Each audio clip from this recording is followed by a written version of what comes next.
आज बच्चों आप लोगों को यूक्लिड विभाजन एल्गोरिथ्म के द्वारा दो संख्याओं का महत्तम समापवर्तक कैसे निकालते हैं ये बताया जाए। इसके पहले की वीडियो में यूक्लिड विभाजन प्रमेयिका के बारे में तथा यूक्लिड विभाजन एल्गोरिथ्म के बारे में बताया गया था और एक उससे संबंधित उदाहरण भी करवाया गया था। आइए देखते हैं।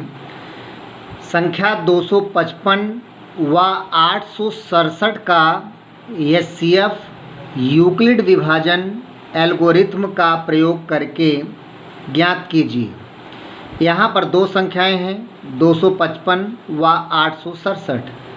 यहाँ 867 255 से बड़ी संख्या है, इसलिए इस बड़ी संख्या को मान लेते हैं।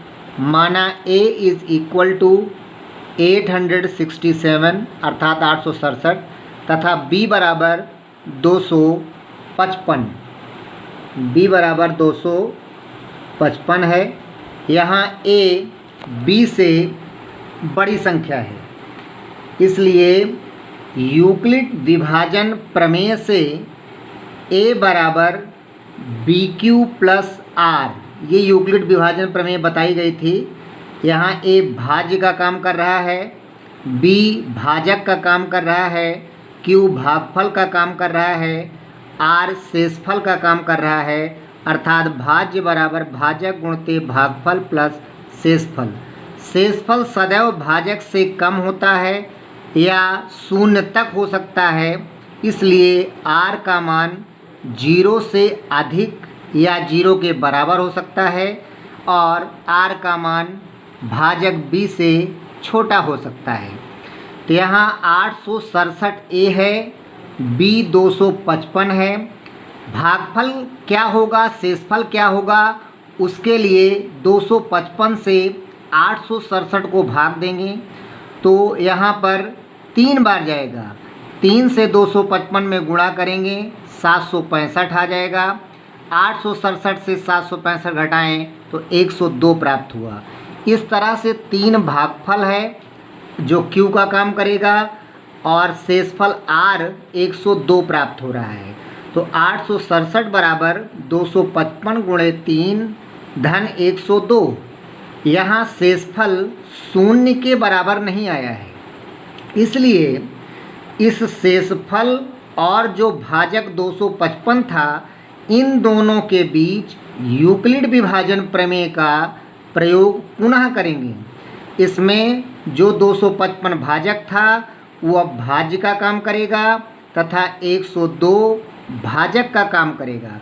102 से 255 को भाग देंगे, ये 2 बार जाएगा। 2 से 102 में गुणा किया जाए तो 204 और 255 से 204 को घटा देंगे 51 प्राप्त होगा। अर्थात जो शेषफल आया 51 तथा Q का मान 2। यहाँ पर भी शेषफल शून्य के बराबर नहीं प्राप्त हो रहा है, इसलिए पुनः शेषफल को भाजक माना जाएगा तथा जो पहले से भाजक था उस भाजक को भाज्य माना जाएगा।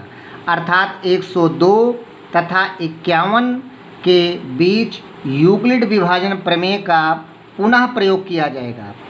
अर्थात 51 से 102 को भाग दें तो यहाँ पर कितना आएगा, भागफल 2 से 51 में गुणा किया जाए तो 102 प्राप्त हो रहा है। 102 से 102 घटा देंगे, शून्य प्राप्त हो जाएगा। अर्थात शेषफल हमें शून्य प्राप्त हो गया। और इसमें बताया भी गया था एचसीएफ निकालने के लिए जब शेषफल शून्य प्राप्त हो जाए तो जो भाजक होता है वही उन दोनों संख्याओं का एचसीएफ होता है।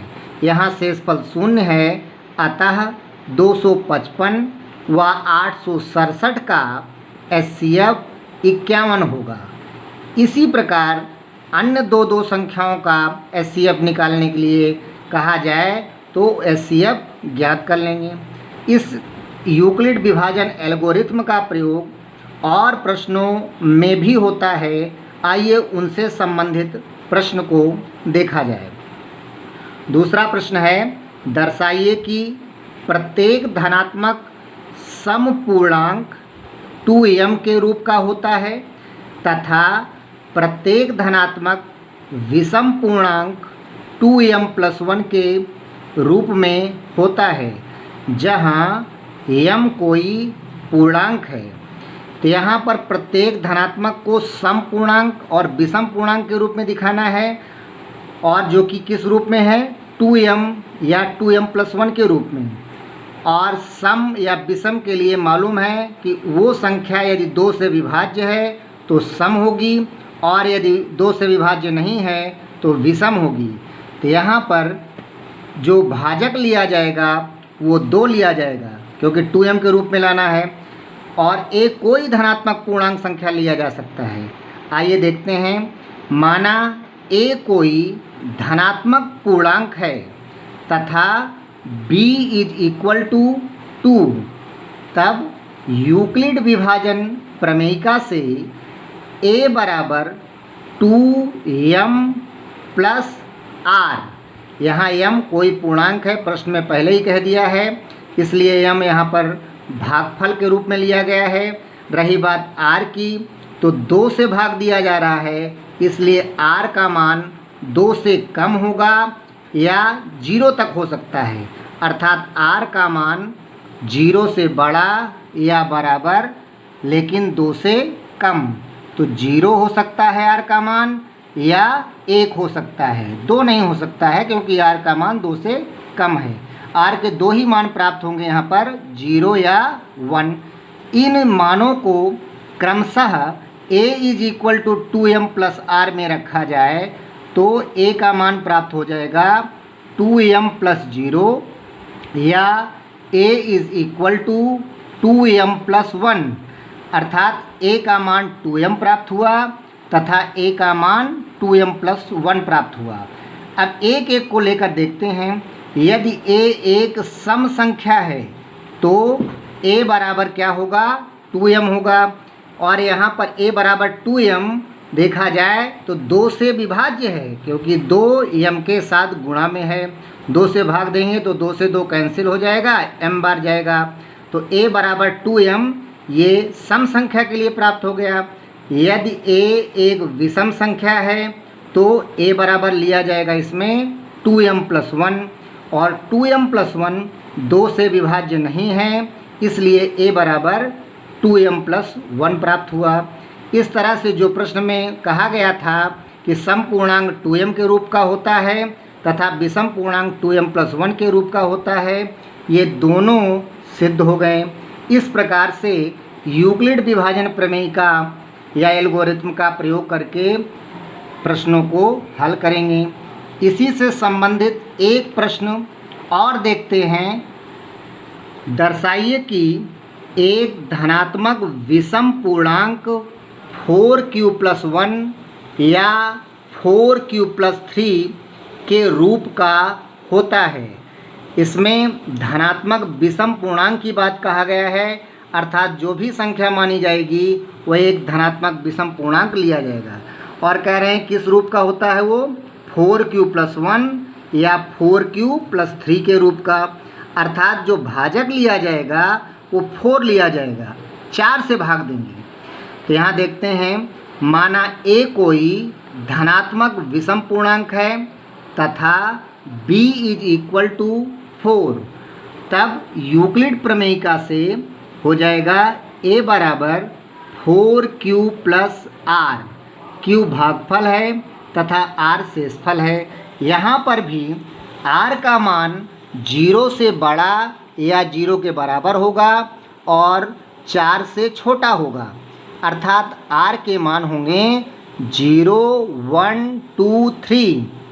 इन r के मानों को क्रमशः a = 4q + r में रखें तो हमें a का मान प्राप्त होगा 4q + 0, या a = 4q + 1, या a = 4q + 2, या a = 4q + 3। इन चारों मानों में ध्यान से देखा जाए तो 4q + 2 ये दोनों मान ऐसे हैं जो कि 2 से विभाज्य हैं। 2 से भाग देंगे तो ये भी विभाजित हो जाएगा। 4q टू डू ज़ 4 तो 2q टाइम्स जाएगा। यहाँ पर भी अगर 2 कॉमन ले लिया जाए तो 2 से कैंसिल हो जाएगा, ये भी विभाज्य है। लेकिन 4q+1 तथा 4q+3 ये दोनों मान 2 से विभाज्य नहीं हैं, इसलिए ये दोनों मान विषम हैं और ये सम हैं। हमें विषम पूर्णांक ही दिखाना है, इसलिए यहाँ पर ध्यान से देखा जाए, यदि a एक विषम संख्या है तो a = 4q+0 या a = 4q+2 ये नहीं हो सकते हैं, क्योंकि ये राशियाँ 2 से विभाज्य हैं। अतः a = 4q+1 या a = 4q+3 यही दोनों विषम धन पूर्णांक होंगे। इन्हीं दोनों रूप में ही विषम धन पूर्णांक प्राप्त होंगे, क्योंकि ये राशियाँ 2 से विभाज्य नहीं हैं। इसी तरह के प्रश्न बुक में दिए भी गए हैं। 1-2 उदाहरण भी हम होमवर्क भी दे रहे हैं करने के लिए। इनको आराम से कीजिएगा। जिस प्रकार प्रश्नों को बताया गया है हल करना, उसी प्रकार इस होमवर्क में दिए गए प्रश्नों को भी हल करना है। पहला है, दर्शाइए कि कोई भी धनात्मक विषम पूर्णांक 6q+1 या 6q+3 या 6q+5 के रूप का होता है, जहां q कोई पूर्णांक है। यहाँ पर 6 से भाग देना होगा, अर्थात b = 6 मान करके जैसे ऊपर प्रश्न बताया गया है उसी प्रकार हल कर लेना है। इसी प्रकार एक और होमवर्क में है प्रश्न संख्या 306 व 657 का HCF यूक्लिड विभाजन एल्गोरिथम का प्रयोग करके ज्ञात कीजिए। ये पहले प्रश्न से संबंधित है। 2 संख्याएं दी हुई हैं, इनका HCF यूक्लिड विभाजन एल्गोरिथम का प्रयोग करके ज्ञात करना है। ये दोनों प्रश्नों को कर लीजिएगा। यदि कोई समस्या हो तो पूछ लीजिएगा। आज के लिए यहीं तक।